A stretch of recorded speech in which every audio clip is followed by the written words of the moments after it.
Welcome to Daily Wisdom, Walking the Path with the Buddha, a podcast shared by David Roylance.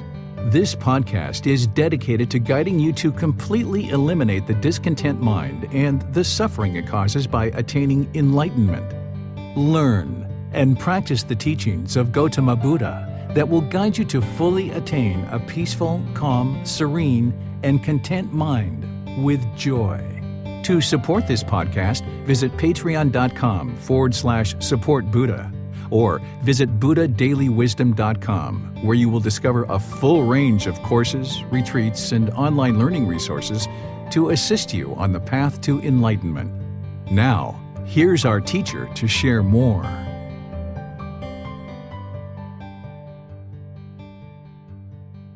Okay, I'd like to start by welcoming everyone to Watang Yu. Welcome, nice to see all of you guys here. Welcome to everyone joining online as well. Today is our group learning program where each Sunday I get together with students, helping them to understand the path to enlightenment. We start with meditation, and then afterwards I'll share a talk with you guys based on this book. It's titled Developing a Life Practice, The Path That Leads to Enlightenment. Each Sunday I go chapter by chapter, helping students to be able to understand the path to enlightenment.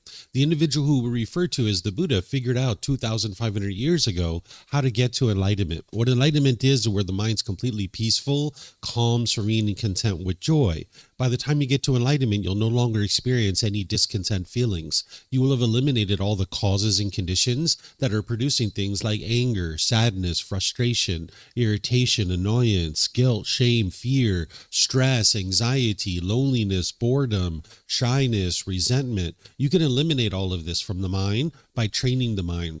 So for the last 7 months, I've been teaching students through this book, going chapter by chapter, helping them to understand what it takes to be able to get to this enlightened mental state. And today's the last day of this program where I'm going to be teaching a topic called the Five Hindrances. These are the 5 obstructions or the 5 obstacles to actually getting to enlightenment. Because for the last 7 months, I've been teaching students how to actually attain enlightenment, but there are certain things that are going to block you or hinder you from being able to get to enlightenment. So we're going to be talking about the 5 hindrances, and I'm going to be teaching you the 7 Factors of Enlightenment. This is a tool that helps you to fine-tune the mind, because everything that the Buddha taught is about training your mind, uprooting certain pollutions that the Buddha discovered in the mind. And as you do, you'll see the mind will perform better and better.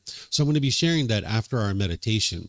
We start each class with meditation, and if you'd like to join along, you're more than welcome to. The way that I start with meditation is I start with some chanting. This helps to ease the mind into meditation and get more benefit out of the meditation itself. During the lifetime of the Buddha, he used chanting as a way to help his students to commit the teachings to memory. Every 2 weeks, his students would come together and they would recite his teachings orally because they didn't have the technology to write things down and study the teachings that way. Where today we have YouTube videos, podcasts, audiobooks, we have actual books, we have many ways to be able to study and commit the teachings to our memory. But during his lifetime, they didn't have any of that. So they used chanting. So you can see from the origins of chanting that this was used as a learning tool, as a learning device. It's not a rite, ritual, ceremony, worship, or prayer. There's none of those kinds of things in the teachings of the Buddha. If you're seeing those kinds of things related to his teachings, those aren't his actual teachings. Those are misunderstandings that people are having. So if you would like to chant along, it actually will help you to get into the meditation and actually benefit you there. There's chanting sheets over there on the cabinet that you're welcome to help yourself to. And for those of you guys that are online, you'll find this on our website at buddhadailywisdom.com. You can click on free books and scroll down about 2/3 of the way down the page and you'll see it there. You guys are welcome to help yourself if you guys, I see some of you guys looking like you feel like you can't go get it. So feel free to go get one if you'd like, up to you. So we're going to be chanting these as we ease into the meditation. And if you end up getting one of these chanting sheets, you're going to see the English translations on the chants. The English translations, you're going to see a lot of appreciation, gratitude, and respect for the Buddha. And because of that, I don't think the Buddha even created these chants himself. They were probably created by his students either during his life or after his death. Because the Buddha wouldn't have walked around and said, here, chant these chants to me out of respect for me, right? This would be ego or arrogance if someone chose to do this. And by the time you got to enlightenment, you don't actually have that in the mind anymore. So I'm sure the Buddha wouldn't have gone around and said, here, chant these chants to me.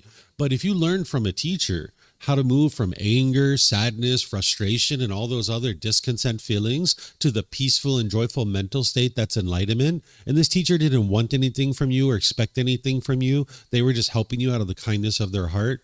You'd probably have a lot of appreciation, gratitude, and respect for that person too. So that's why I think these chants came from his students, either during his life or after his death.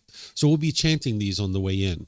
And then once we're in the meditation, I'll be providing you some guidance and instruction, essentially teaching you how to meditate while we're actually meditating. Then there's going to be a period of time of quietness where we're all meditating. Everyone here at the temple and anybody joining online, we'll just all be meditating at the same time. During this period of time of quietness, I'm sure you're going to hear occasional sounds. You might hear a car go by, a dog barking, a bird chirping, someone here might cough or sneeze. This is all normal.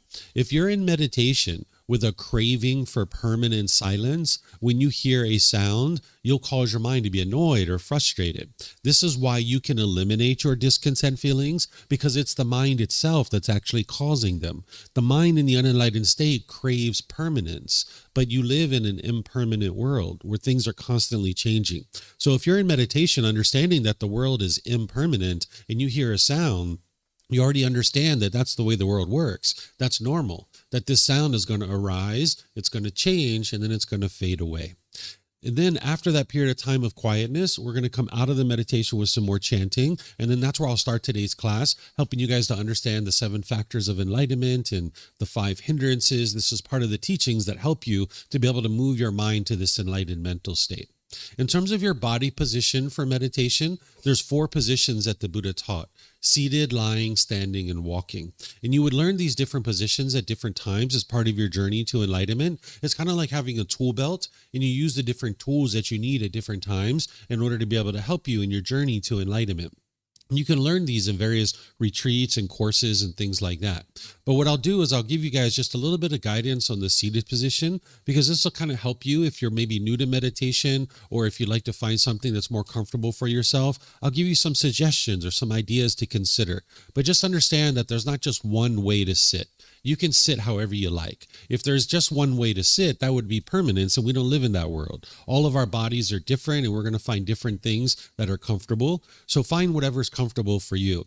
If it's something that I share with you, great. If it's something you come up with on your own, you can use that as well. You're not training your body here. You're training the mind. So what's important is that the body's comfortable, not painful and not luxurious, but in the middle where it's comfortable.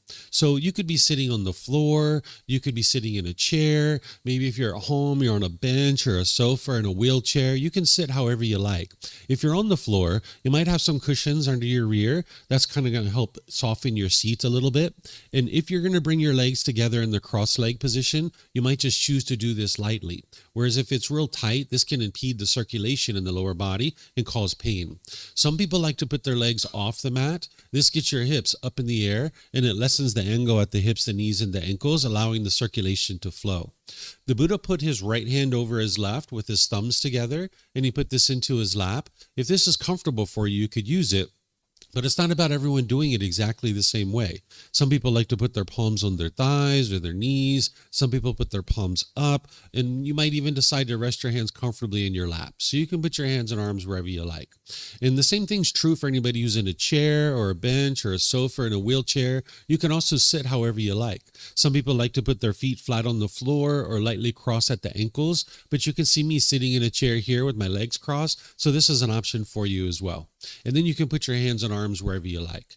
It's helpful if the upper body is erect with the sternum up and the shoulders back. This will help keep the mind attentive and alert during the meditation. What meditation is a dedicated, active, purposeful training session where you're eliminating certain unwholesome qualities and you're cultivating certain wholesome qualities in the mind. So you'd like the mind to be attentive and alert during the meditation. Whereas if you were slouched like this, the mind would have a tendency to be dull or lethargic. But if you were real rigid, the mind could be overactive or uptight. So you'd like the upper body to be erect with the sternum up and shoulders back, because not only will it keep the mind attentive and alert, but it'll make it easy for you to breathe in through the nose and out through the nose. So again, I'm going to get started with some chanting. You guys are welcome to join in, and then I'll come back in with the guidance afterwards. Arahang Samma Sambuddho ke wa Putang maha kewanang apiwate ami Sawakato maha kewata tammo Dhammang namasami Supatipano emakewato sawakasangko sanghang namami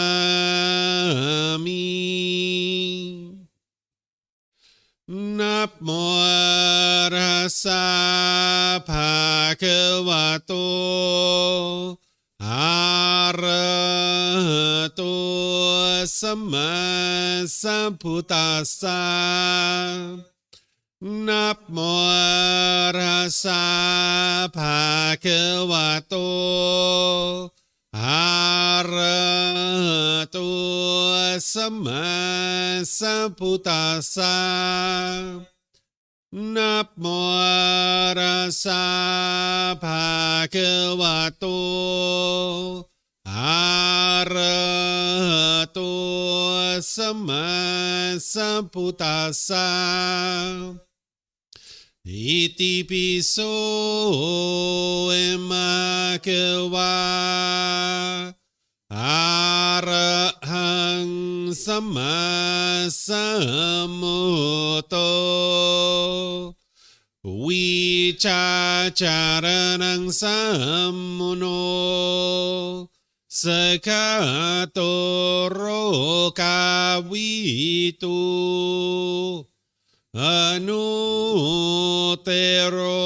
purisa Dhamma sati satatawa manusanang Poto bhagavati.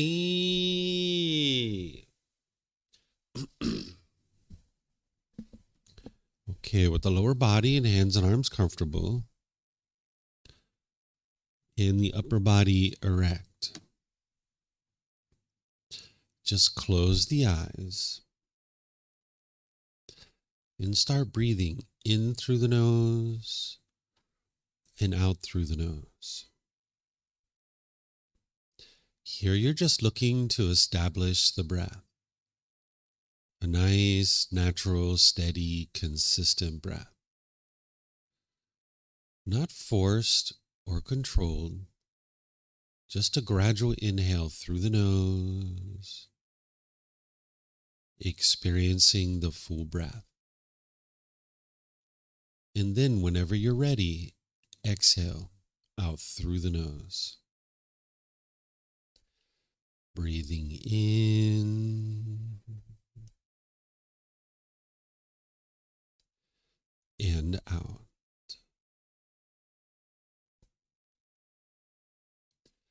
Breathing in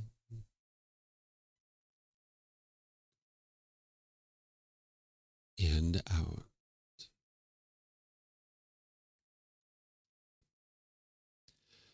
Your breath may not match up with the guidance that I'm providing, and that's okay. This is your practice. I'm just here for guidance. You can use this voice as a reminder that whenever you get to the next inhale, breathing gradually through the nose, developing a nice, natural, steady, consistent breath. And then whenever you're ready, exhale out through the nose, experiencing the full breath. Breathing in and out.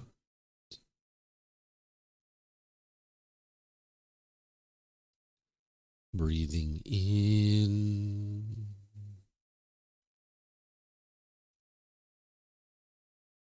and out.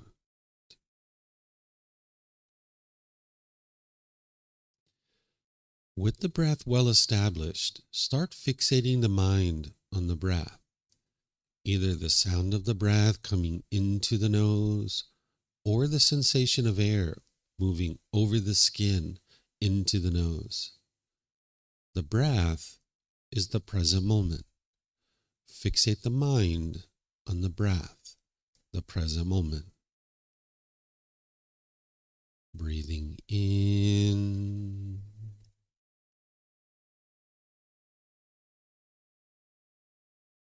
and out.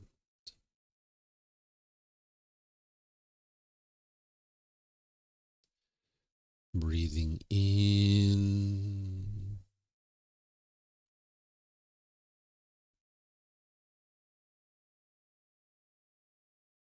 and out.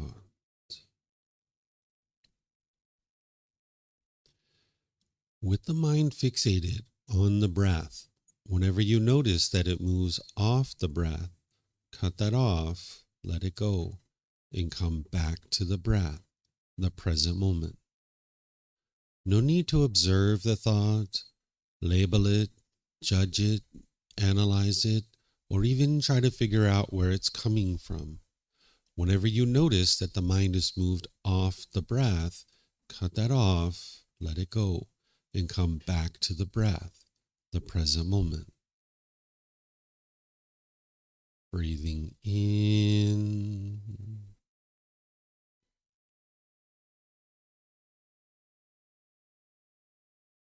and out.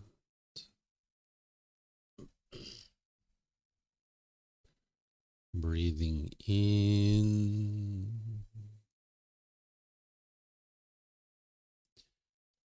and out.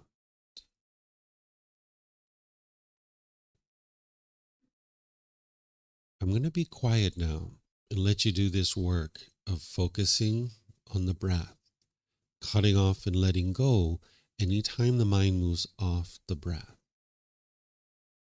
You have nowhere to go. There's nothing to do. No one needs you right now. This is your time to focus on the breath. Breathing in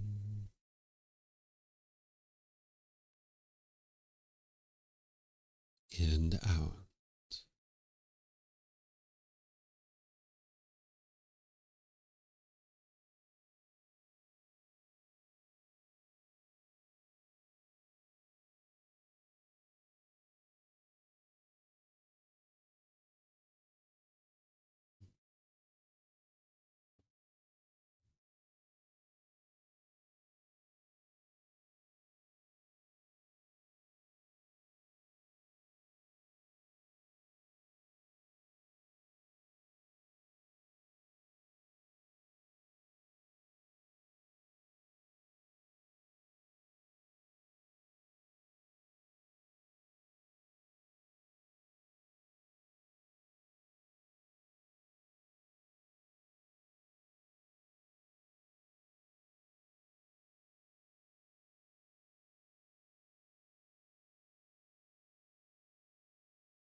Arahang Samma Sambuddho Emakewa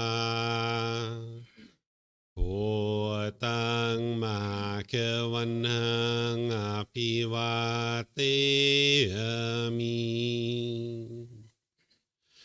Savakato emakewata tammo dhammang namasami Supatipano emakewato Savaka Sangho Sanghang Namami Namo Arhasa Bhagavato Arahato Samma Sambuddhassa Namo Arhasa Bhagavato Arahato Samma Sambuddhassa Namo Arhasa Bhagavato Arahato Samma Sambuddhassa Iti piso emakewa Arahang Samma Sambuddho Vicacaranang sammuno Sakato rokavitu Anutero purisa Dhamma sati satatawa manusrang Oto Bhagavati.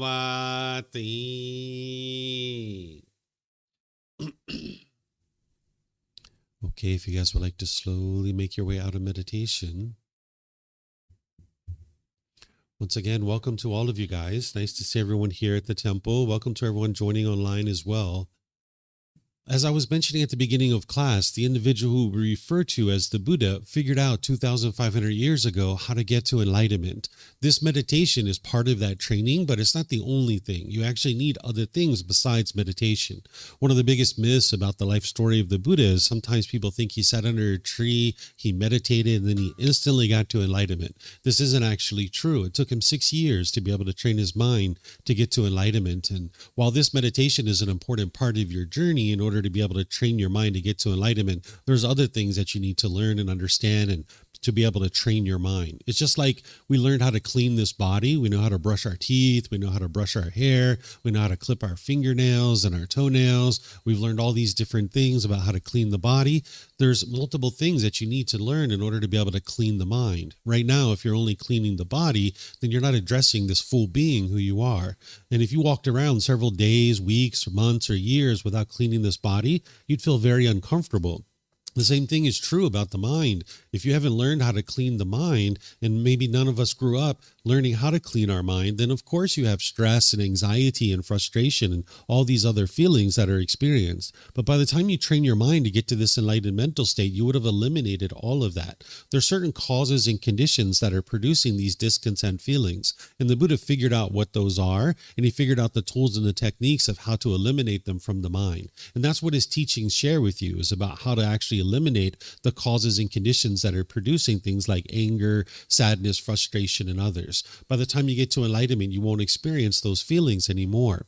You'll notice that your mind is focused. You'll have concentration, clarity, and deep memory. Because with these pollutions in the mind that the Buddha discovered, you'll lack those qualities. You'll tend to lack focus, concentration, clarity, and memory. But by the time you train your mind and uproot these pollutions, your mind's performing optimally by that point. You'll notice that your personal and professional relationships are really blossoming, because in the unenlightened state, you'll have a certain amount of bitterness, harshness, and hostility in your mind, and you'll think it's other people that are actually causing that in you, but it's actually your own mind that's producing that. And as long as you're putting that out in your relationships, this is all coming back to you. So by the time you get to enlightenment, you'll notice that you're not being bitter and harsh and hostile to people any longer, and it'll really improve your relationships. They'll be at ease and they'll be really blossoming. You'll notice that it's even impossible for you to have a bad mood by the time you get to enlightenment. Your mind is cheerful, bright, glad, radiant, and uplifted at all times, because you've uprooted the causes and conditions that are producing that disgruntledness, that frustration, that irritability in the mind. So what I've been doing here is training people throughout the 7-month period of this particular program, helping them to be able to understand what it takes to be able to train their mind to get to this enlightened mental state. And we have other programs here as well. It's not just this one, but next week we're going to be starting this program from the very beginning. So whether you're here in Chiang Mai or whether you're online, you can actually start this program from the very beginning, where we walk through each Sunday chapter by chapter in this book. So on August 9th at 9 a.m. and 9 p.m. Thai time, I'm going to be starting the program from the very beginning. And you can attend here, you can attend by live stream through Facebook, YouTube, or Zoom, or you can even watch the recordings each week. And then slowly but surely, you can learn what it takes to be able to train your mind, getting closer and closer to this enlightened mental state. What I'm doing here at the very end of this program, now that I've been teaching students for 7 months how to train their mind to get to enlightenment, is I'm going to share with you the obstructions or the obstacles that are going to hinder you from being able to get to enlightenment. The Buddha refers to these as the 5 hindrances. And there's something called the 7 Factors of Enlightenment that are actually the solution to being able to solve this and get this out of the mind. So I'm going to be sharing with you guys the 5 hindrances and the 7 Factors of Enlightenment. And I'm going to be pausing a few times and opening up for questions, because that's part of your journey to enlightenment. It's very rare that somebody would ever understand things right from the very beginning. You're going to need to ask questions. So if you guys would like to ask questions, you're more than welcome to. Here at the temple, we have microphones in the white bowl there in the middle of the room. There's also some up here in the front. If you have a question, if you could just get a microphone and take it back to your seat. If you press the gray button, you're going to see the lights come on. And if you could hold this up to your chin, we'll be able to hear you here at the temple, and they'll be able to hear you online as well. If you speak here without a microphone, they won't be able to hear you online. And then you can keep these with you, because you might have more than one question, or someone around you might have a question, and you can just share it with them. And if you're not using it, if you could turn it off, that'll be helpful so we don't get feedback through the speakers. And then for anybody who's online, you can put your questions into Facebook, YouTube, or Zoom in the comment section, and I'll be able to see that. Or in Zoom, you can electronically raise your hand, unmute your microphone, and then ask any and all questions that you like that way.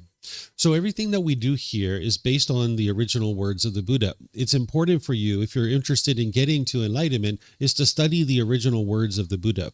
And oftentimes when I say that, people might think, well, of course, like, well, what else would you do if you're interested in studying the Buddha's teachings? Wouldn't you use his original words?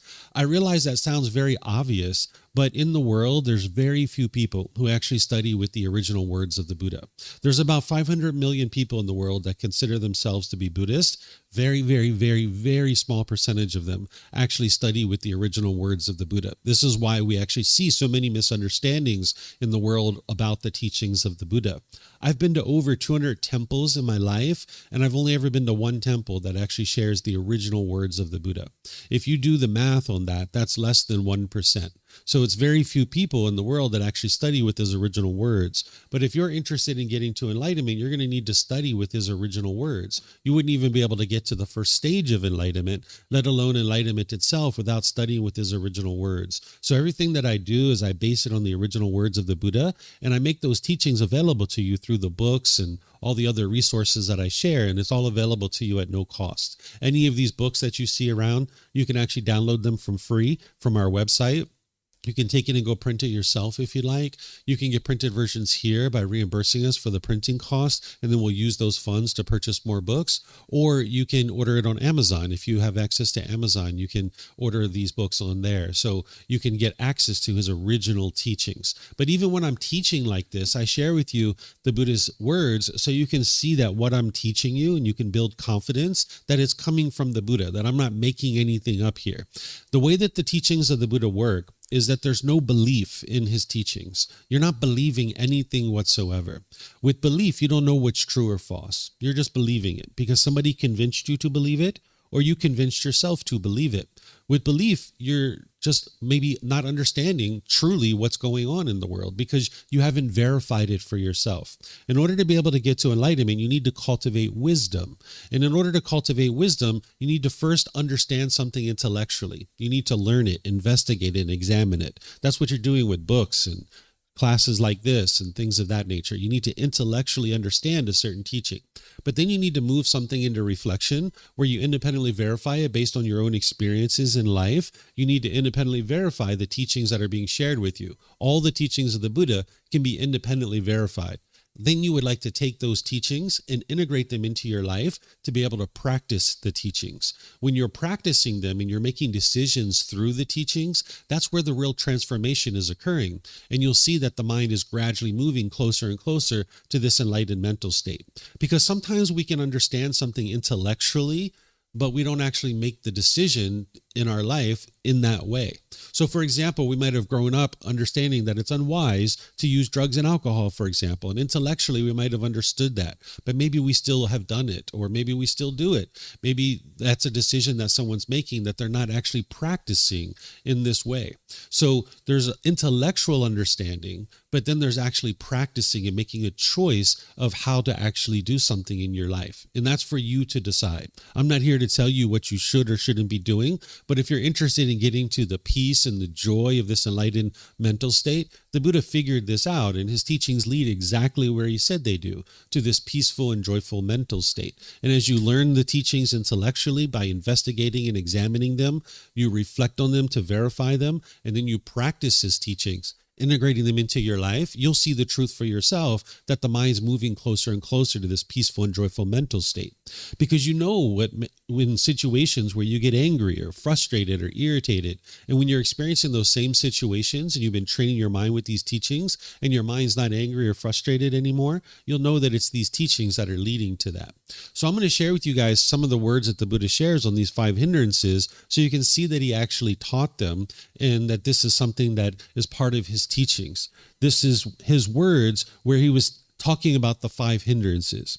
He says, "Monks, there are these 5 hindrances." What 5? The hindrance of sensual desire, the hindrance of ill will, the hindrance of complacency, the hindrance of restlessness and worry, the hindrance of doubt. These are the 5 hindrances. This noble eightfold path is to be developed for direct knowledge or experience of these 5 hindrances, for the full understanding of them, their complete destruction, for their abandoning.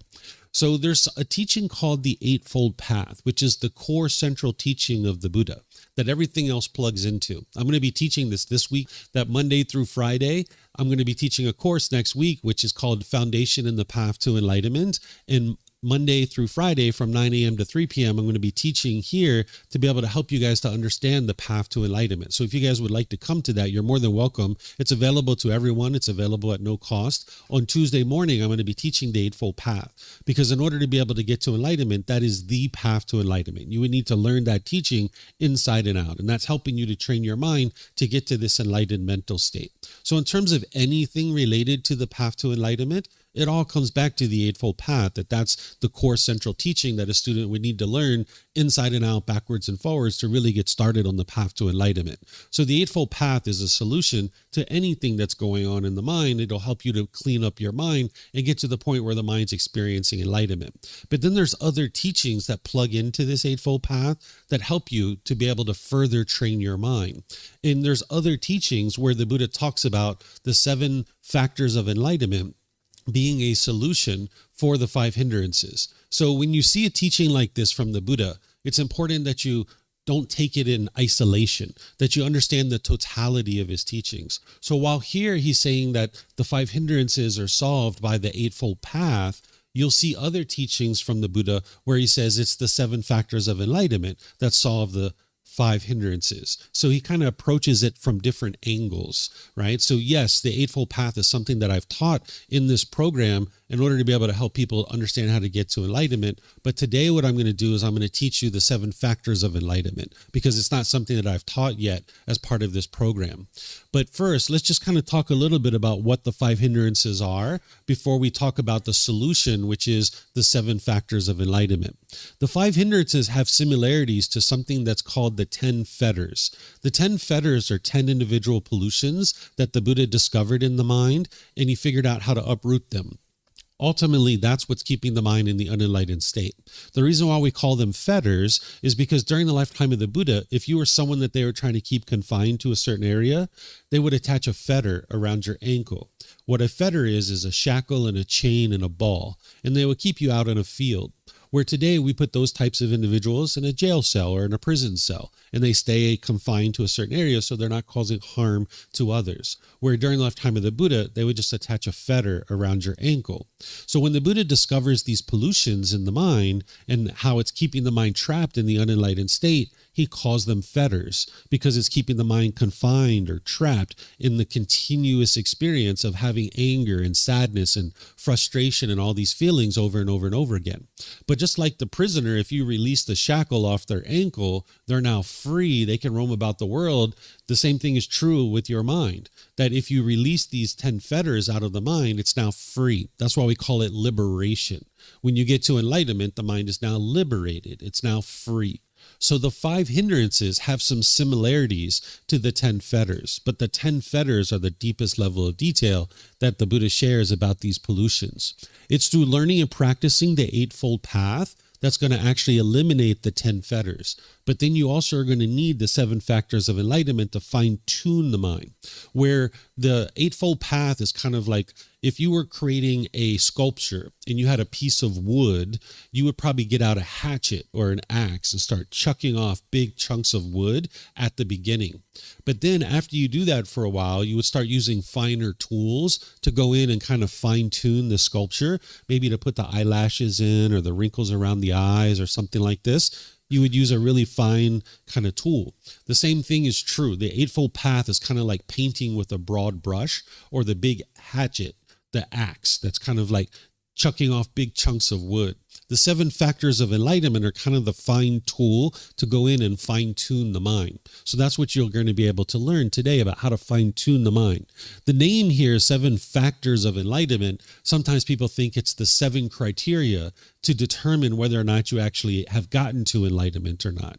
But instead, it's actually a tool that's going to help you to get to enlightenment and fine tune the mind.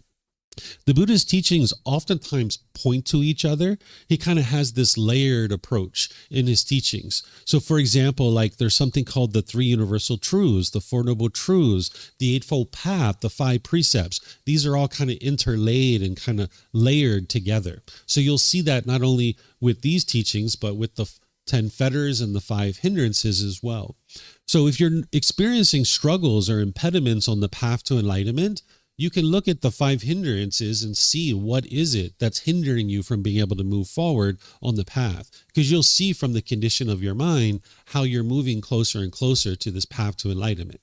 The teachings of the Buddha aren't believe, and then hope something good happens when you die.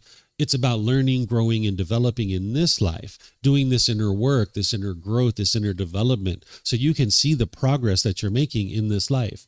But if you're not making progress and you feel kind of stuck, what you do is you look at the 5 hindrances and figure out which one of these, or maybe multiple of them, is hindering you or obstructing you from making progress on the path. And now as you start working on removing that, that's what's going to help you with your progress on the path. So I'm going to help you to first understand the 7 factors of enlightenment, because then when I teach you the 5 hindrances, these are the actual solutions, and you'll understand the solutions. So I'm going to teach you these first. So there's these 7 factors of enlightenment. The first one is called mindfulness. This is the same mindfulness from the Eightfold Path. This is a word that's kind of made its way into common conversations and modern conversations, but oftentimes people aren't using this word in the same way that the Buddha used it. The way that the Buddha used this word is awareness of mind, that you have this awareness of your mind. Because in the unenlightened state, you tend to not have awareness. You're not aware of your own thoughts, your ideas, your feelings, your emotions. We're just kind of plowing through life, right? That's the way that the unenlightened mind tends to function. And then when you're starting to train your mind on this path, you start becoming aware of your thoughts and your ideas, your emotions, the things that are going through your mind. And this is very helpful for you. So you need to cultivate this quality of mindfulness where you're aware of your thoughts, your ideas, your feelings, the things that are going through your own mind, because ultimately you're going to need to purify this mind, but you wouldn't be able to purify it if you didn't know what was going on within your own mind. So this meditation that we just did, this is called breathing mindfulness meditation. This is actually helping you to gain awareness of the mind, because when you're focused on the breath and the mind moves off the breath, you're aware of that. That's your mindfulness. That's helping you. That's exercising your mind in your daily life to be able to have this mindfulness. But then you need to carry that with you throughout your day so that you can be aware of what's going on within your own mind. So that now when you see unwholesome qualities in your day-to-day life, you can eliminate those out of your mind. But where you see wholesome qualities, because you have wholesome qualities in your mind too, you would like to support those and encourage those. Don't allow them to fade away. Bring them to full growth, full perfection, and full development. So your mindfulness is almost like a guard watching over your mind. The Buddha even describes it this way. He talks about it like a guard watching over your mind. Another way you might think about it, a more modern analogy, is like a virus scanner on a computer. Right? A virus scanner on a computer is kind of sitting in the background of the computer, watching over the hard drive. And anytime a virus comes onto the hard drive, it kind of isolates it and quarantines it and then kind of cleans it up and gets it off the hard drive. It's the same thing with your mindfulness. It's kind of watching over your mind. And then when you notice unwholesome qualities, you apply the effort to eliminate that out of the mind. So your mindfulness is like a guard. It's watching over the mind. More specifically, mindfulness is the 4 foundations of mindfulness. This is something that I've taught in this program, where you gain awareness of the bodily sensations, the feelings, the condition of the mind, and the mental objects. The bodily sensations are an early warning system that you have that's alerting you that you're about to get angry or frustrated or sad or some other discontent feeling. You might or may not be aware of these right now, that there's this tingling sensation. Before you get angry, there's like this tingling sensation that rises up from your feet towards your head. You might notice tightening in your chest or tightening in your throat, heat in the face, or pressure in the skull. This is the early warning system that's alerting you you're about to get angry. You're about to get frustrated. You haven't actually experienced the anger and frustration in the mind yet. This is like an early warning system that you kind of learn to be able to train your mind to be aware of, because the Buddha teaches you to take action where you apply effort to cut off and let go of any arising discontent feeling. You're not suppressing your feeling or repressing it. You're cutting it off and letting it go before it becomes a feeling, when it's just a bodily sensation. So there's other parts of this mindfulness that you need to be aware of, and you need to learn, and you need to understand. And this is part of the 7 Factors of Enlightenment. It's part of the Eightfold Path. It's an important part of the path to enlightenment, is to have this awareness of your mind so you can watch over the mind and you can more easily purify it. Without mindfulness, you'd never be able to get to enlightenment. Now, a lot of people today, when they use this word mindful, they might say, can you mindfully carry this glass of water to this table? You might hear people say this. Can you mindfully carry this glass of water to the table? What they're saying there is, can you carefully carry this glass of water to the table? They're just replacing the word careful with mindful. That's not the way that the Buddha used it. So if other people choose to use it this way, that's on them. That's up to them. But if I was you, I would encourage you to be able to use it in the way that the Buddha used it, so it brings your mind to understanding what the Buddha talked about when he was teaching these teachings. So mindfulness is awareness of mind. And this is important as it relates to all parts of the path to enlightenment, but specifically the 7 Factors of Enlightenment. It's helpful because what you'll notice as you're training your mind and you're fine-tuning your mind is that in some cases your mind is sluggish. that it's dull, it's lethargic. And in other situations, your mind is excited and overactive. And when you notice that with your mindfulness, the Buddha is giving you the tools of how to fix this. That's what the 7 factors of enlightenment are. That when you notice your mind is sluggish or dull or lethargic, you bring in these 3 factors: the factor of investigation, energy, and joy. This is what's going to lift your mind out of that sluggish and dull state into the middle. What investigation is where you have a keen interest in studying and investigating the teachings of the Buddha. Because when your mind is sluggish and dull, that's the last thing you're interested in doing. You just kind of want to sit back on the sofa, watch TV, just kind of mope around. You're not interested in really applying any kind of effort towards investigation of the teachings. As you're investigating the teachings, you're going to start seeing the answers to the problems and difficulties that you're experiencing in life. And that's where this energy will then spring up. This initiative, this ambition, this motivation, enthusiasm, this vigor is going to kind of spring up in the mind like, oh my gosh, there's the answers to things that I've been trying to solve for so many years. And then there's going to be this joy, this unconditioned joy that comes into the mind, where your mind is bright and cheerful and glad and uplifted. So it brings the mind out of that sluggish, dull state where you're investigating the teachings. This energy springs up in the mind. And then there's this joy that comes into the mind, bringing your mind to the middle. Because you're not interested in allowing it to stay in that dull and lethargic state, because the longer you allow it to stay there, the harder it is to bring it out of that. Then you're going to notice in certain situations, your mind is in this overactive state, that it's kind of bouncing off the walls, maybe even. There's this excited state. And what you would like to do is you like to calm the mind down and bring it to the middle. That's where these next 3 come in: tranquility, concentration, and equanimity. The tranquility is the relaxed, stable, steady stillness in the mind. You're going to need to apply the effort to bring this in. There's no magic button that you can press. It's all within your own mind. You're going to need to have mindfulness to see that your mind is up here and it's overactive, and then you bring in the tranquility to calm the mind down. Then your mind's going to need some concentration or focus. Again, that's why we were doing that meditation today, where you're focused on the breath. That builds your concentration so that you can have more focus and concentration in your day-to-day life. And then you're also going to need to bring in the equanimity, which is the calmness and composure, the evenness of temper, especially in difficult situations. Because you'll notice that your mind in that overactive state doesn't have those qualities. So you need to bring in the tranquility, the concentration, and the equanimity. And if you do this enough, where you notice with your mindfulness, your mind's in this sluggish state, and you bring it to the middle, and when it's in the overactive state, you bring it into the middle, your mind will just stay there all the time. As you're making your way to enlightenment, you're going to need to be attentive to the mind and bring it to the middle in each of these situations. But as your mind gets into the middle and it stays there for longer and longer periods of time, it'll just always stay there because it's a well-trained mind by that point. So I'm going to stop here and see what questions you guys have about anything I've been sharing so far.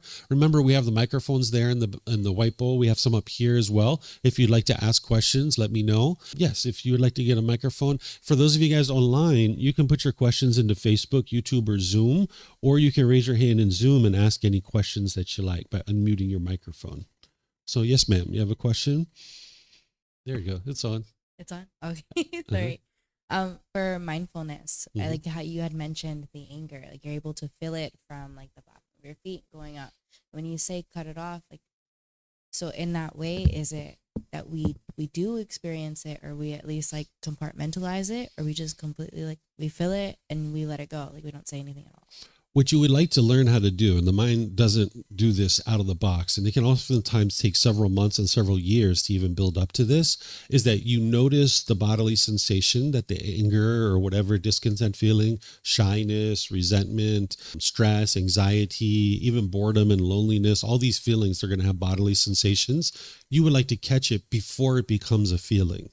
And you'd like to cut it off and let it go. That's why in that meditation, we're focused on the breath. And anytime the mind moves off the breath, you let it go and you come back. because what you're doing here is you're training your mind to be able to let go. The goal here isn't to eliminate your thoughts. The goal is to notice them sooner and sooner and let them go easier and easier in your meditation. And then in your day-to-day life, whenever you're noticing the discontent feelings arising, you would like to cut it off and let it go. And just understand that you're not going to be able to do that out of the box, right? Like you're not going to go out there and just immediately be able to do this. It oftentimes takes, multiple months and years, even just to be able to notice the bodily sensations every single time.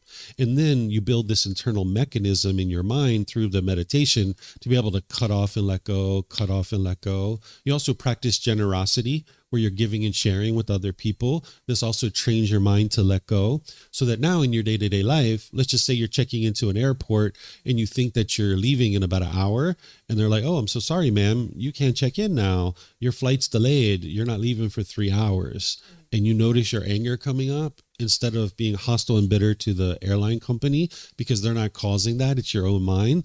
Instead, when you notice the anger coming up, you can cut it off. And if you do that enough, where you train your mind this way, the anger will never arise. That you'll just understand, well, of course, this is impermanence. The world is impermanent. Not all airplanes are going to take off on time. This is normal. This is understandable. And your mind will be very peaceful and very joyful. And you'll just be able to have a polite conversation. Where if you have a craving, desire, attachment, where your mind's longing, yearning, you will get angry and frustrated. But when you notice that anger, you cut it off and let it go, and cut it off and let it go. So you're not suppressing it or repressing it. You're training your mind to be able to let it go. And now your mind will be free more and more, where the anger won't even arise because you will have eliminated the cravings that are causing it. Thank you. You're welcome. The gentleman behind you has his hand up. Hello. I also have 2 questions to ask of you. So the first one is directly branched off of what she was saying when it comes to letting go. Does the feeling of letting go afterwards bring about a somber acceptance? No, oftentimes what you experience when your mind fully lets go is you experience the joy. Because it's kind of like, if you guys can remember when you guys maybe were in a relationship with a boyfriend or girlfriend, when you were together, you were probably quite happy, and you were probably felt a pretty, a fair amount of pleasantness. But over time, the relationship deteriorated and you guys broke up. And when you first broke up, you were angry, you were frustrated. You might have been lonely or bored or missing this person. But at some point, your mind let go. You were like, you know what? If he wants to be with someone else, so be it. Or if she wants to live in a different part of the world, so be it. And your mind let go. And that's where your joy came back, right? Prior to that, you were disgruntled or frustrated or irritated or resentful because your mind was holding on. It was craving this permanence. It wasn't your love that was causing those feelings. It was the mind holding on and craving permanence. The mind wanted something, and it could only be happy if it got what it wanted, which was this person in your life. And now when you experienced impermanence and this person's away from you, the mind's not getting what it wants. So it experiences the anger and frustration. So when your mind fully lets go, it actually will experience joy because your mind will be uplifted. The Buddha refers to this as maturing and release. So while we talk about cutting it off and letting it go, it's really like cut it off and cut it off and cut it off and cut it off and cut it off and cut it off and cut it off and cut it off and cut it off. And several weeks or months and sometimes even years down the road, your mind finally will let it go. And that's where your joy comes in. So when you fully let go, your mind will have joy. And that's the natural state of the mind, that it's unconditioned joy. Because in the unenlightened state, you can only be happy when you get what you want. If my mom and dad do this, if my brothers and sisters do this, if I have this kind of house and this kind of car, if I have this much money in my bank account, if the weather's like this, then I'll be happy. So your happiness is actually shrinking, and you can only be happy when those things are met. But when you get rid of all of that, it doesn't matter if it's sunny or if it's rainy, you can still be happy. It doesn't matter if your bank account balance is here or here, you can still be happy. So by the time you fully let go in the mind, there'll just be joy. That's the natural state of the mind, is joyful and cheerful. It's unconditioned. There doesn't need to be any condition met in order to experience that. Almost to like celebrate the acceptance. I don't use the word acceptance because to me that sounds somewhat passive. And these teachings aren't passive. You're not passively just accepting what's going on. Because, for example, like if my son came home with bad grades from school, I'm not just going to accept that, right? But I'm also not going to be bitter and harsh and hostile and start yelling and hollering and screaming at him either, right? So in the middle, it's let's sit down and have a conversation. Why is it that you have this F? What happened? What decisions did you make that led to this? Let me help you. Let me support you in understanding how to get better grades. So I'm not just accepting this particular thing. I don't use that related to the teachings of the Buddha because to me it sounds kind of passive, where these teachings aren't that way. You're actively constructing a wonderful life for yourself, but you're not trying to control other people to do things your way, and you're not trying to control the world. You're understanding the world. I would use that word, that you're understanding that this feeling is going to arise because your mind is unenlightened. You will experience the arising of that, and you will understand that that's what's occurring. But then you'll have the wisdom of how to fix it and how to change it, rather than just allowing the feeling to come into the mind and just allowing your mind to stay wired that way. With wisdom, you understand what this process is, because if you don't cut off and let go at the bodily sensations, it's going to become a feeling. And now once it's a feeling, you've got a real problem to deal with. It's kind of like, if you were on a boat going from Canada to the UK and you're out in the middle of the water, once the water comes into the boat, you got a real problem to deal with. So what you tend to do is you tend to prevent the water from coming into the boat. So it's the same thing, is that you would like to prevent these feelings from ever coming into the mind, because once it's in the mind, you've got to get it out. So the Buddha shares with you this early warning system that your mind has, which is the bodily sensations, so that you can cut off and let go, cut off and let go, cut off and let go. And eventually, if you do this enough with the meditation and all the other teachings that he shares with you, your mind will never have anger because you've eliminated the causes and conditions that are producing it. So there's this period of time that you're training your mind that you need to be very attentive to the mind. And anytime you see a rising of discontent feelings, you cut it off and let it go. But then eventually you get past that and your mind is just peaceful and joyful all the time. What we've referred to as you're beyond training. Your mind no longer needs any training because it's been fully transformed. It's kind of like upgrading your operating system to a new operating system, that your computer is not running on this old archaic software anymore. You've upgraded it to this new software. And that's what you're doing with your mind through the path to enlightenment, is you're upgrading your mind to function through this new operating system. And once you're there, it's effortless and your mind's just always practicing these teachings. And that also brought me to my second question before I finished. You spoke of mindfulness. I thought that perhaps self-consciousness and mindfulness could intertwine or be the same thing. They're different. So mindfulness is awareness of mind. That's the way you can think about it generally. It's just awareness of mind. I don't know about you, but when I wasn't on the path to enlightenment, I didn't have mindfulness. I was just plowing through the world, knocking down trees, burning up the forest. I was blaming everybody else for the problems that I was experiencing and all these kinds of things. And I looked back over my shoulder and I saw all these trees knocked down and I started smelling smoke. And I was like, who did that? And then I was like, oh, I did that. That's because I didn't have mindfulness. I didn't have awareness of my own mind, right? So what you're doing here is you're developing this awareness of the mind, because you need to purify the mind. You need to be able to see what are the wholesome qualities that are in your mind, because you would like to support those wholesome qualities and don't allow those to fade away. But then you also have certain unwholesome qualities in your mind that you're going to need to eliminate and get out of your mind. So it's your mindfulness that is helping you to watch over your mind to be able to do that. But more specifically, you need to learn the 4 foundations of mindfulness, which is we call bodily sensations, feelings, condition of the mind, and mental objects. This is something that I've already taught, but you can learn this if you would like it. And I actually have a period of time at the end of this class where I kind of open up to see if you guys have any questions about the 4 foundations of mindfulness. Mm-hmm. Thank you. Mm-hmm. Yes, ma'am. I understand the balance and permanence, and that's I also strive on. But while we are not there, how would you, how this balance and permanence of the mind affect or contradict the paradoxical unity? What kind of like in the mindfulness, if I appreciate the moment of being happy because of being sad, or you know why we know beauty because there is ugliness, there's darkness because of light. So but if we're just doing the permanency or stability, how could we appreciate both?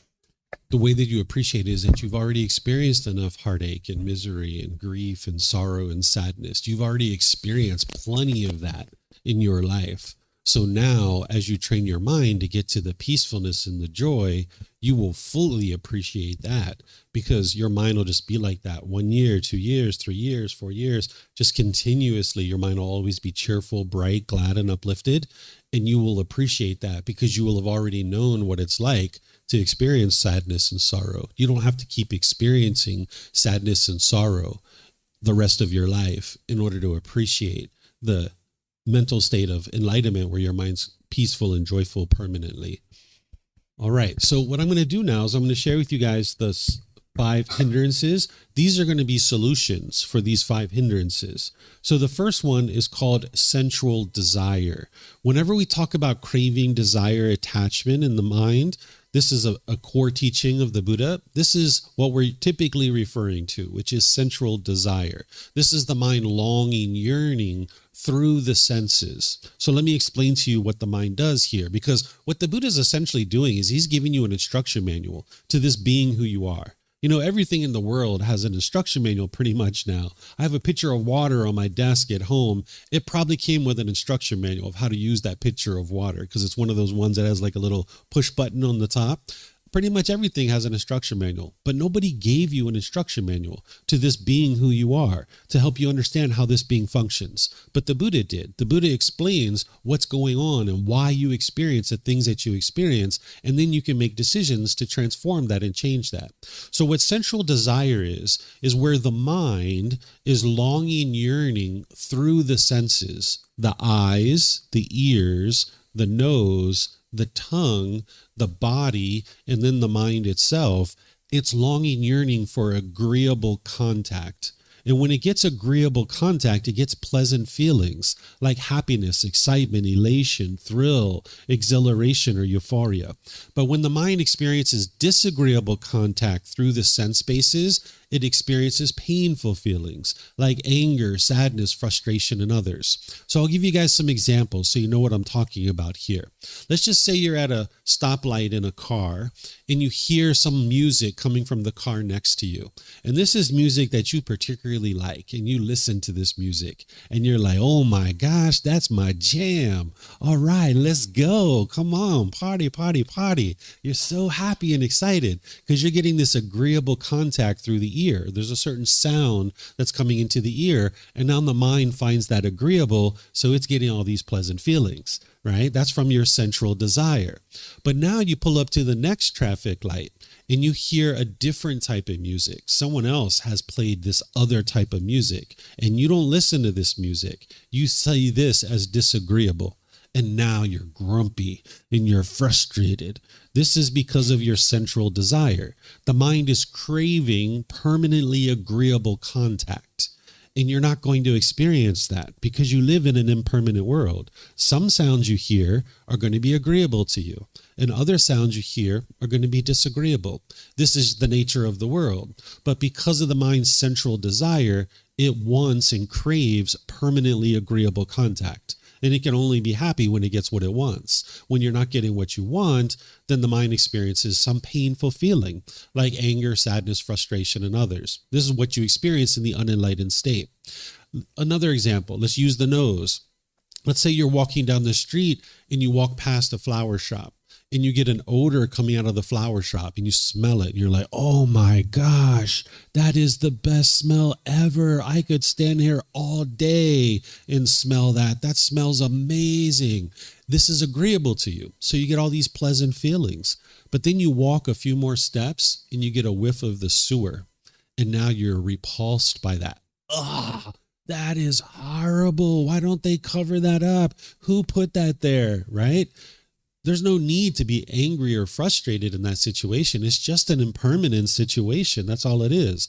But the mind's craving for permanently agreeable contact through the nose, it can only be happy when it gets what it wants. When it's not getting agreeable contact, it experiences these painful feelings. Where instead, you can train your mind to understand the world is impermanent. And when you smell the flowers, it's like, wow, that's a really great smell. That's amazing. And now you walk a few more steps and you smell the sewer and it's like, that's pretty ripe.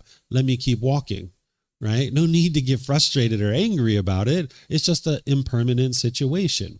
But the mind's central desire, it will hold on and it will crave this permanently agreeable contact. So central desire will hinder you from being able to get to enlightenment, because your mind will see things as agreeable and disagreeable. And you'll form feelings that are pleasant if you have agreeable contact, and you'll form painful feelings if you have disagreeable contact. And the mind will hold on to things and be unwilling to let go.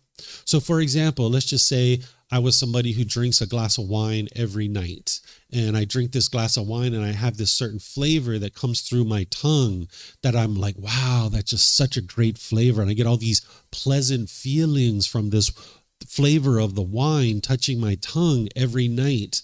And now I'm unwilling to let that go in order to train my mind to not hold on to this. And now I'm hindered from getting to enlightenment. It's not that there's necessarily a problem with, certain things that we might ingest. Alcohol, of course, can cause the mind to experience lack of mindfulness, but like say a piece of chocolate cake, for example, right? A piece of chocolate cake, if you eat a piece of chocolate cake, if you hold on to this and you're unwilling to let go, your mind continues to hold on to it. You'll be unwilling to let that go in order to be able to train your mind to do something else. So for example, if you went to a restaurant and every time you go to this restaurant, you get this piece of chocolate cake and you're so happy and so excited every time you get this piece of chocolate cake, that's your central desire. Because at some point you're going to show up to the restaurant and they're not going to have your chocolate cake. And now you'll be frustrated or angry or irritated. So what you're going to need to do is train your mind to let go. Doesn't mean that you never eat chocolate cake. It just means for a period of time, you need to train your mind to not have that chocolate cake so that you can train your mind to not form feelings based on that. And now after you go 3 months, 6 months, or whatever it is, without having that piece of chocolate cake, when you show up to the restaurant in the future and you've trained your mind to let go, now you might just decide to start eating your chocolate cake. But if you're unwilling to go through that training period where you've trained your mind to let go, then your mind will be hindered from getting to enlightenment. So your mind's going to need to be willing to let go of its central desires. For example, you're going to need to go a period of time without listening to music. This is something that you're going to need to do in order to get to enlightenment. Because if every time you're on the treadmill, if every time you're cleaning, if every time you're washing dishes, you're listening to music, well, your mind hasn't learned how to do those things without music. That your mind might be bored just standing there on the treadmill and running on the treadmill or washing dishes. You're not going to get rid of the boredom through listening to music. That's your central desire, that it can only feel good if you've got the music. But the music is not permanent. So you need to be able to train your mind to be able to do dishes with music or without music. So you're going to need to go through a training period where you've let go for 6 months or a year, that you can do these kinds of things without the music. And now when you've trained your mind to let that go and you're just as happy on the treadmill or washing dishes with music as without music, now you might just decide to start listening to music again because you enjoy listening to music, but your mind has let go and you've trained your mind to be completely content and peaceful either way. So central desire will hinder somebody from being able to get to enlightenment if they're unwilling to go through that training period, because it's pretty painful when you're trying to train your mind to let go of some of these things. One of the ways that I think about training your mind to get rid of central desire is it's kind of like getting out of the mafia. I don't know if you've ever joined a mafia before. I've never joined a mafia before. But if you ever join the mafia, I suspect that it's very pleasurable when you first get into the mafia. It's like, wow, I've got all these friends. I've got all these new ways to make money. Wow, this is great, right? You might be really pleasurable when you join the mafia.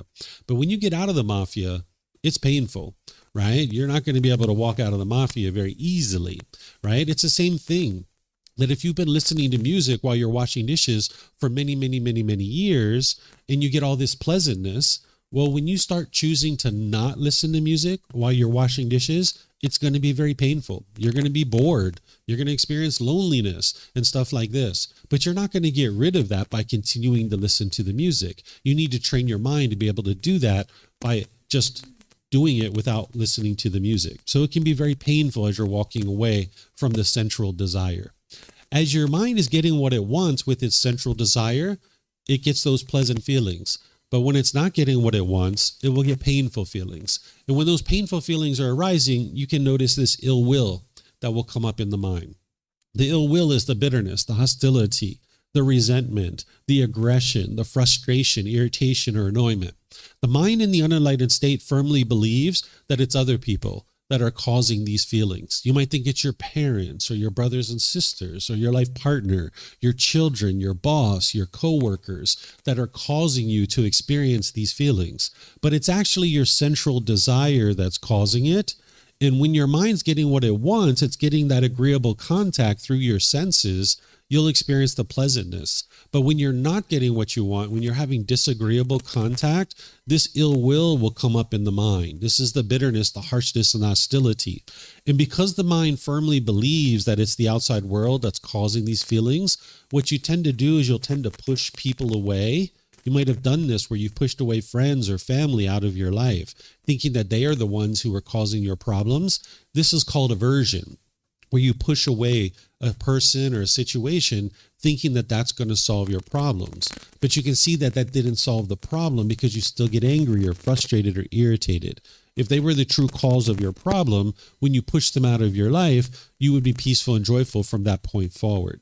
The second thing that a person will tend to do when this ill will is arising is they'll tend to be bitter and harsh and hostile towards people through their intentions, their speech, and their actions. It's almost like an animal growling and roaring at another animal, trying to fear it into doing things your way. And then the third thing you'll tend to do is put expectations on people or try to pressure them or control them to do things your way. And this may be happening to you too, where your parents or other people around you might be trying to put expectations on you and trying to control you. Or people might be pushing you out of their life, or they might be bitter and harsh and hostile to you. It's not you that's causing that. It's their central desire that's causing it. But when this ill will is rising up in the mind, this is actually going to hinder you from being able to experience enlightenment, because as long as you're bitter and harsh and hostile with people, then you're not going to be able to experience the liberation and the peace and the joy that the enlightened mind can experience. So there's solutions to both of these. The solution for the central desire is to eliminate the craving, desire, attachment that's causing it. That's the longing, the yearning. That's where breathing mindfulness meditation comes in, where you're focused on the breath. And anytime the mind moves off the breath, you cut that off and let it go and bring your mind back to the breath. You train your mind to let go. Same thing with generosity. Generosity is training your mind to let go, where you're giving and sharing more than is strictly required in any given situation without any expectation of anything in return, such as your time, effort, energy, and resources. So you'd like to be able to share with people, because when you have central desire, when you have these cravings, desires, attachments, you'll tend to be somewhat selfish. You'll hold on to things. It's my money, my boyfriend, my girlfriend, my phone, my clothes, my jewelry, mine. But you need to be able to share, live open-handedly, and live joyfully, sharing with other people. So these are the things that are targeting your central desire, which is breathing mindfulness meditation and generosity. But then you're using your mindfulness to guard the mind. The Buddha refers to this as guarding the doorways to discontentedness, because the doorways are the eyes, the ears, the nose, the tongue, the body, when you experience contact there, and then the mind itself, that the mind can look at things that you've experienced in the past, and now you can form feelings based on it today, even though something happened in the past. Or there could be something that's going to happen in the future that you're forming feelings about today. So these 6 doorways is where you're going to experience contact that is now going to produce either pleasantness or painfulness in the mind. But if you watch over your mind and you learn how to do that, you can actually transform your mind to no longer do that. Then when this ill will is coming up, because the mind's not getting what it wants, there's some remedies here as well. You can actually practice loving kindness meditation. This is a meditation I'm going to be doing this evening at 6:30. If you're coming for our Sunday night meditation, it syncs up with the Sunday night walking market. If you're coming to the walking market, I'm going to be doing loving kindness here, where it's a meditation that's different than what we just did, where you're essentially rewiring your mind to be loving and kind. You're bringing up this genuine interest in seeing all beings be well so it can permeate in your mind. And then you're going to need to go out into the world through your intentions, your speech, and your actions to be loving and kind with the people around you. If you were just meditating, you wouldn't actually be able to get rid of your ill will or your anger. You're going to need to actually go out into the world and be loving and kind through your intentions, speech, and actions. So this loving kindness meditation and practicing loving kindness in your day-to-day life, this is what's going to actually transform your mind away from the ill will, the anger, the hatred, and the bitterness. So these are two that are going to hinder someone from getting to enlightenment, but there's solutions to it. And that's what the Buddha is teaching you. Then the third one here is called complacency. What complacency is dullness, a lethargic condition where the mind lacks motivation or enthusiasm. If you look at the translations of the teachings of the Buddha, there's really old translations that you'll see people refer to this as sloth and torpor. And I don't think that really tells you what this is. So when I selected the word choices for the book series that I share, I use the word complacency because that's what the Buddha is talking about, how the mind can become complacent, where it's dull and lethargic, it's lacking motivation or enthusiasm or ambition, because an enlightened being will have those. You will have ambition, you will have enthusiasm, you will have motivation in your mind. It'll be bright and cheerful and glad and uplifted. But if you're complacent with your practice, you can understand complacency like if you weren't meditating, the mind's complacent. Or if you're choosing not to come to the temple to be able to learn or attend online, then your mind's complacent. If you're not reading books and attending to doing this inner growth and this inner development to be able to cultivate your wisdom, the mind is complacent. You can understand all of that, right? But the Buddha talked about complacency to a very deep level. He mentioned that even if your mind has an unwholesome thought and you do nothing about it, he says you're complacent. Your mind's complacent. So let's just say you're walking down the street and you're noticing that you're starting to judge other people and you're looking down on other people. This is the mind's ego. This is the mind's conceit. If you notice this and you do nothing about it, your mind's complacent. Or if you're angry and you're frustrated, and instead of cutting that off and letting it go, you just let that anger and frustration stay in the mind is complacent. So you would like to have the opposite of that, which is diligence, determination, dedication. That's what's going to transform this. So the way you get out of this complacency, this dull and lethargic state, is what we were just talking about with the 7 factors of enlightenment. You would like to practice the enlightenment factor of investigation, energy, and joy. That's what's going to lift your mind out of that complacent state to be able to bring it to the middle. And then also you're going to need to be attentive to the mind. That when you're walking down the street and you're noticing you're judging someone else, maybe because of their hairstyle, their clothing, maybe their skin color, maybe the way that they talk or some other thing like that, when you start noticing your mind judging someone and looking down on them, cut that off and let it go. Don't allow your mind to do that, because if you allow your mind to stay wired that way, it's just going to keep doing that. You can transform your mind by cutting that off. But then when you're noticing you're complacent with, for example, your meditation or studying the teachings of the Buddha and things like this, you would like to lift your mind out of that with investigation, energy, and joy. So any questions on any of these 3 here that are going to hinder someone from getting to enlightenment? I had a question regarding the central desire. Mm-hmm. So in the 7 factors of alignment, one of them is joy and energy. And personally in my life, I found that when I do have something disagreeable in my senses, the temptation to take that and use it as some form of joke or way of appreciate it almost like as if it's funny. Would you say that is a way of complacency, or would you say that is along the lines of the way to alignment? No, this, humor can be used as a way to help bring the mind to an uplifted state.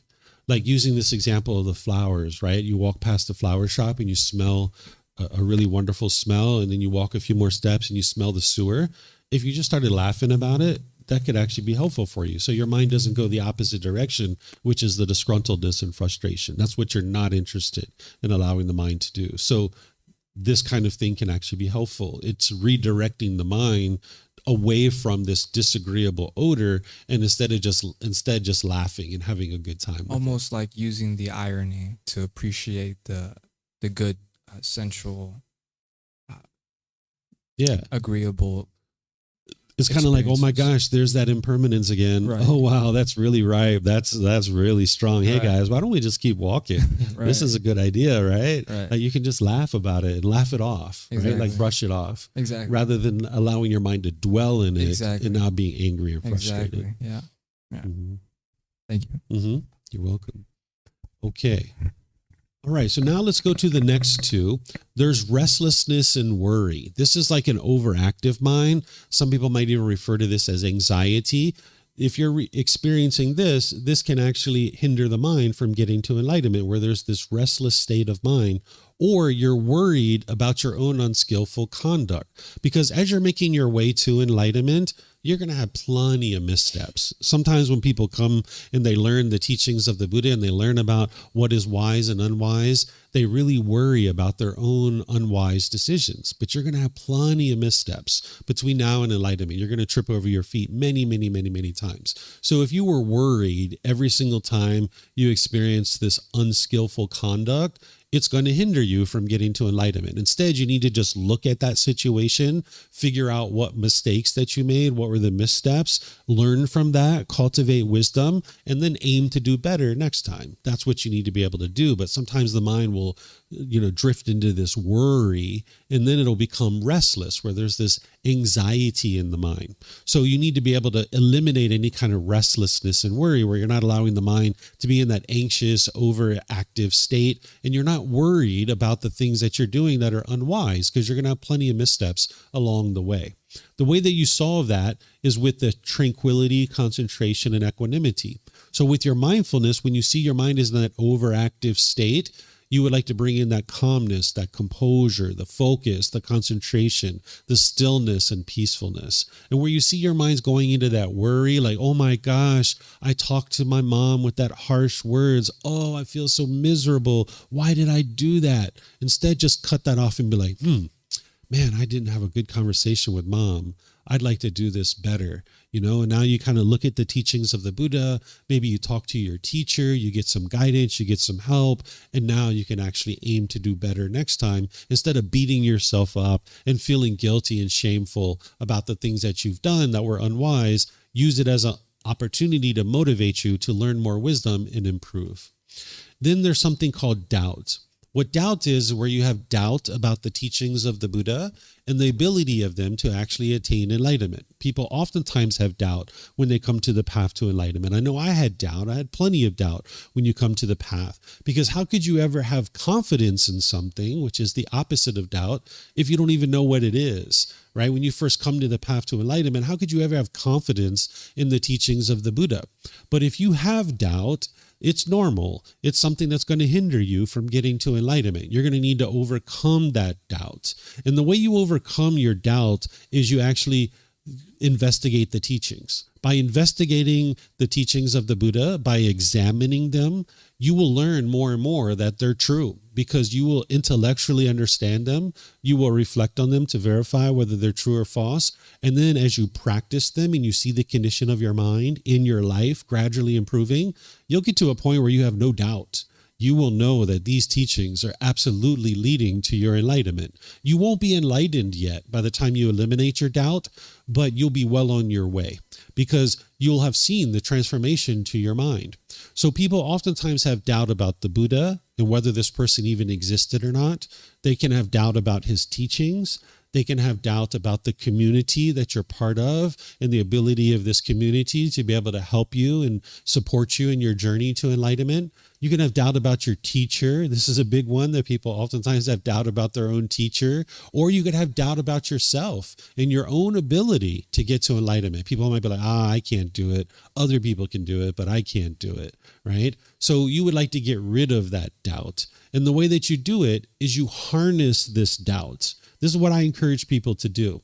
That if you have doubt in your mind, just admit it to yourself. Just be like, yeah, you have doubt, right? And now you roll up your sleeves, you sink your teeth in. You're like, I don't know if these teachings of the Buddha lead to enlightenment or not, but I'm going to find out. And now you roll up your sleeves and you sink your teeth into it and you examine his teachings. Start reading the books that are based in the original words of the Buddha. Not just any books, because there's plenty of books that are labeled Buddhism, but it's actually not his actual teachings. So be sure that you're learning with the original words of the Buddha. And now as you investigate and examine those teachings, you reflect on them to verify if they're true or false, and then you practice his teachings. Eventually you'll eliminate your doubt because you'll see that it actually has been working to improve the condition of your mind in your life. So any questions on restlessness and worry or doubt? Yes, please help yourself. Okay. Sure.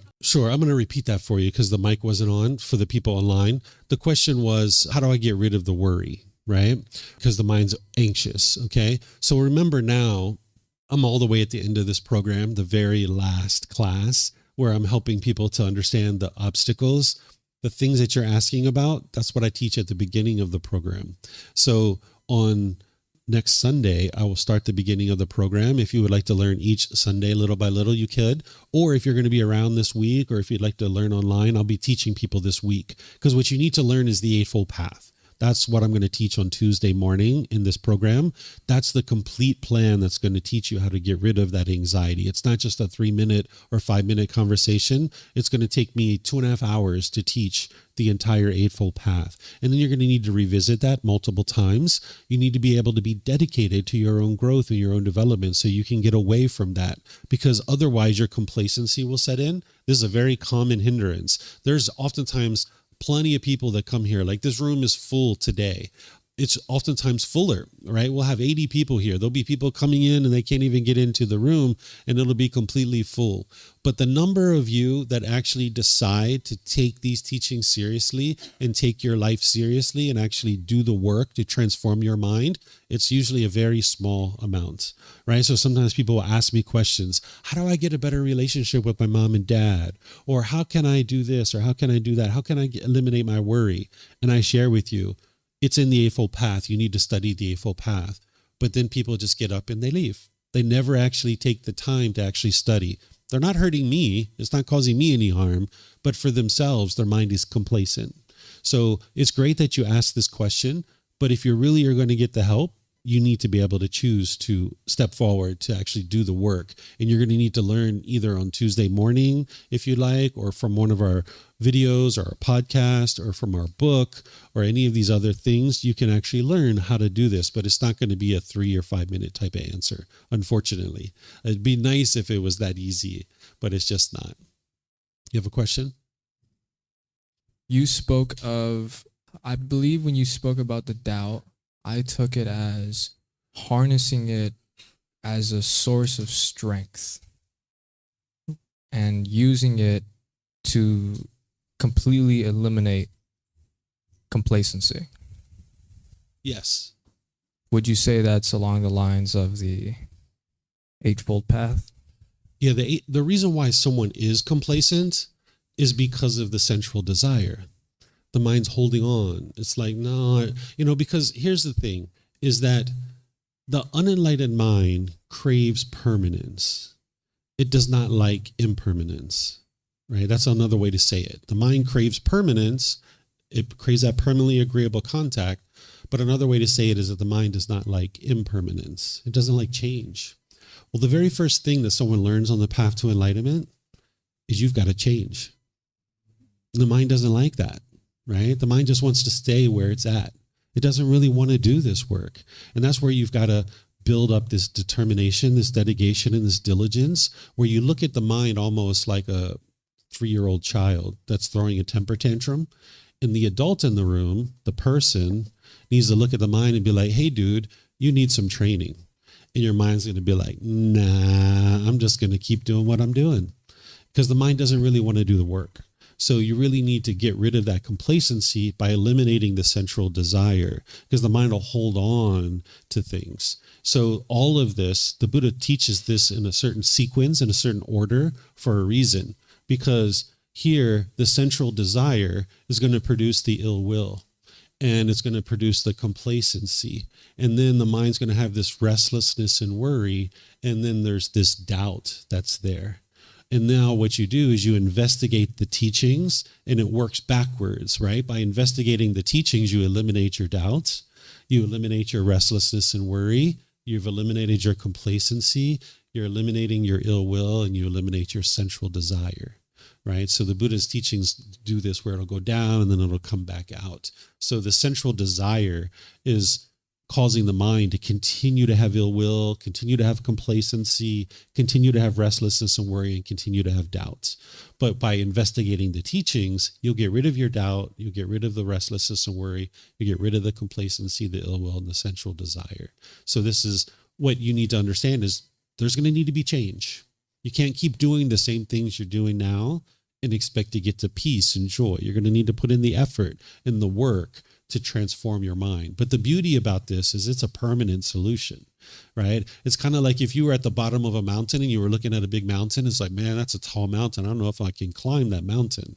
But if you just focus on one step at a time, next thing you know, you're halfway up the mountain. And it's like, wow, this is pretty easy. But the thing is, when you get to at the top of an actual mountain, you get a beautiful view, you get fresh air, but then you need to come back down, right? It's really, you did all that work for however little but a temporary time that you're up there at the top of the mountain. But this path is different. When you get to the top of the mountain, you don't ever come back down. Your mind is permanently in that peaceful and joyful mental state. So you do all this work and now you get to enjoy it. So that's what I would encourage people to do, is to realize that you're going to need to put in some effort and some determination and diligence. You're going to need to change. But change, if you embrace that change, you can really experience some wonderful things in your life, because people don't even realize what the mind is capable of and what the enlightened mental state is really like. If people could just taste it just for like a couple of seconds or a couple of minutes, and then they actually went back to the unenlightened state and they needed to do the work to get to enlightenment, they would let nothing stand in their way. It's kind of like probably the first time we tasted chocolate, we were like, oh my gosh, how can I get more of that? Right? And now you just kind of like want to make your way to the chocolate. It's the same thing. If people could just taste enlightenment just for a few seconds or a few minutes, then they would let nothing stand in their way of getting to it, because your mind's so peaceful, so joyful. Your life is such at ease and so fulfilling, so satisfying, that you would let nothing stand in your way. But these are the things that are standing in your way, is these hindrances. To me, it sounds like you almost have to take care of yourself as if you were your own child. Yeah, that's what you're doing. You're in this world by yourself. You know, you have parents, you have siblings, you have friends, you have maybe a life partner, something like that. But you're here by yourself. You know, you're going to leave this world all alone by yourself. And you need to get comfortable with being with other people and spending time with other people. But you also need to get comfortable with spending time with yourself too, this own being. And now you understand that the very best thing you could do is work on this mind. Because the mind is like the CPU of a computer. I know I'm using a lot of technology analogies today, but you know, if the CPU isn't working well, the monitor, the keyboard, the mouse, none of it's working well, right? Your mind is the CPU for this being who you are. And if it's polluted, everything in your life seems, you know, somewhat miserable to a certain degree, right? Of course, you have little bright spots here and there, but it's only a matter of time before you become irritated and frustrated about something.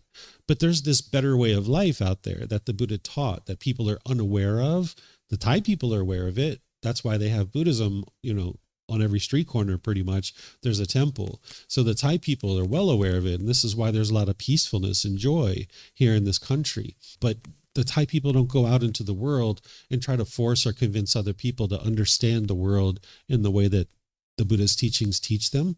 So if people would like to come here and learn it, great. And if they're not, okay, that's fine too. It's their choice. But the more you learn it, the more you'll see that it's a much, much, much better way of life. Okay, hi. So regarding meditation, so what advice do you have for those who try to meditate and their mind is just racing really fast, just like all the time, and you get frustrated by having to let it go, let it go, let it go? Is meditation the only way to achieve everything?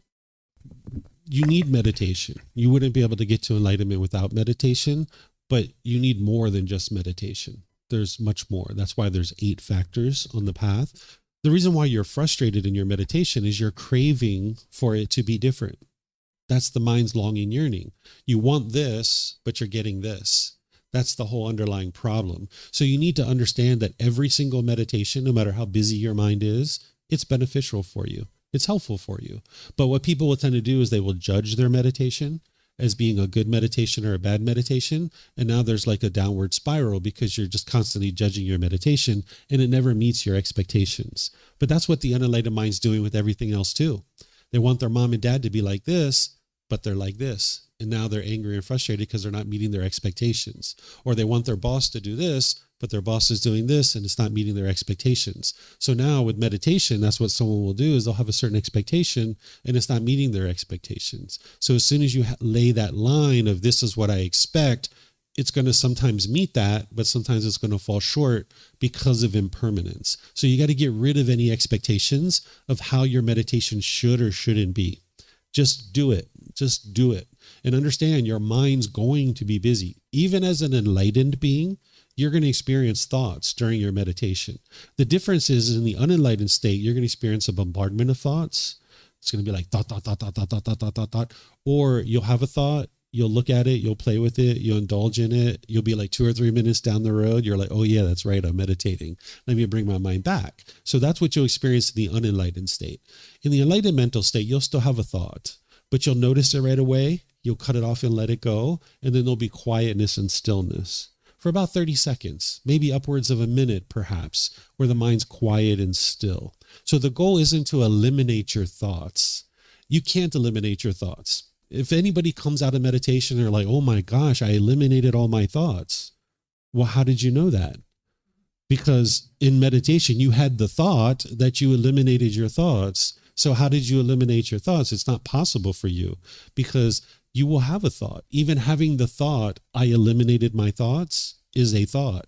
So you haven't eliminated your thoughts, right? But that's oftentimes what you'll hear people say is, oh my gosh, I eliminated my thoughts.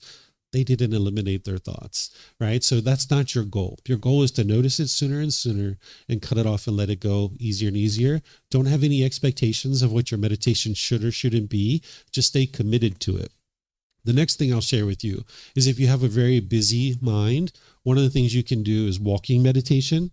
I'm going to be teaching that this week on Wednesday at 2 p.m. as part of the course that I'm teaching. At 2 p.m. on Wednesday, I'll teach walking meditation. That is really good for an overactive mind that has a hard time to just sit still and be still. This is an excellent meditation for that. So you might decide to learn that. And if you're not going to be here, I have this recorded on our YouTube channel. You can see the videos. Just do a search for walking meditation on our YouTube channel and you'll see different videos where I've recorded myself teaching it. Yeah, you're welcome. Yeah. So you can get this book many different ways. You can download it for free. You can take it and go print it if you like on your own. You can get it here for just reimburse us because we print them here and then you're reimbursing us so we can buy some more. Or you can get it on Amazon since your country has access to Amazon. So you can get it in all those different ways. And each week I go chapter by chapter helping students to learn. So yeah, you can attend classes from California. The classes are going to be Saturday night for you or Sunday morning. It just depends. If you would like to be attending on Saturday night, it would be 7 p.m. or Sunday morning would be 7 a.m. right now. It just depends on what type, if you'd like to wake up early or you'd like to watch on Saturday. And then sometimes you're not going to be able to make the class. So that's why it's recorded on YouTube. So as soon as I'm done with class, it'll be on YouTube immediately. So you could just digest it at your own pace if you like. And I've taught this course many, many, many, many times. So there's plenty of recordings, but you can watch the live one or you can watch the recording. Yeah, you're welcome. Okay. So now there's one hindrance, which is the hindrance of all hindrances. And the Buddha talks about this one extensively in his teachings. These are the 5 hindrances, but I'll just share this last one with you. It's called ignorance. That's what people tend to translate it as. The phrase that I use is the unknowing of true reality, that the mind just lacks wisdom. The mind just doesn't understand what it doesn't understand. The mind is confused. It doesn't understand that it's causing its own anger and frustration. The mind in the unenlightened state will firmly believe that it's other people who are causing you to be angry and frustrated. I'm sure you've been in knockdown, drag out arguments with people before, where you've been adamantly trying to convince them to stop doing what they're doing, or else you're going to continue to get angry and frustrated. This is the mind trying to control the outside world, and it's craving permanence. It wants everybody to do things a certain way. And that's not the world we live in. We live in an impermanent world. But the mind in the unenlightened state lacks wisdom of these natural laws. This is oftentimes translated as ignorance, but a better way to think about it is misunderstanding, misperception, confusion, that the mind has misperceptions about how the world truly works and how your mind truly works. And because of that lack of wisdom, the mind will stay stuck in the unenlightened state. And that's why on the path to enlightenment, everything is about the cultivation of wisdom, that you're not looking to believe anything whatsoever. You would like to investigate and examine the teachings, reflect on them to verify them, and practice them. That's what's going to get you to wisdom. So the way you transform the ignorance or the unknowing of true reality is to get to wisdom. And that's why you don't believe anything that you read in books. You don't believe anything that a teacher says. You need to learn, reflect, and practice. And that's what's going to transform the mind away from this ignorance. Yes, sir. Would you say that in order to have wisdom and in order to be able to avoid ignorance, as it's translated, that you would need to have some sort of humility? Part of the path to enlightenment is to train the mind to be humble, because what the mind has in the unenlightened state is to have ego. This is conceit, where you'll put yourself above people and you'll look down on certain people. But if your mind does that, you're also going to put yourself below people in certain situations and look up to people in such awe that you'll be shaken up, maybe like a boss or maybe a celebrity or a famous politician. You might be kind of shaken up around that person. So in order to get to enlightenment, you need to be peaceful and joyful at all times, where your mind's stable and steady. So you can't do that if your mind is looking down on people or putting yourself below people. So there's humility or being humble in all parts of the path, but being humble doesn't mean that you put yourself below people, that you can look at everybody as being equal. And that's what you'll ultimately be able to cultivate through training the mind. And that's part of this program. By the time we get to chapter 16 in this book, I teach you about the ego and how to actually eliminate it from the mind. And that's very interesting to me, because as she was talking about earlier on, to try to control, I was thinking back to when you had spoken about the breathing mindfulness.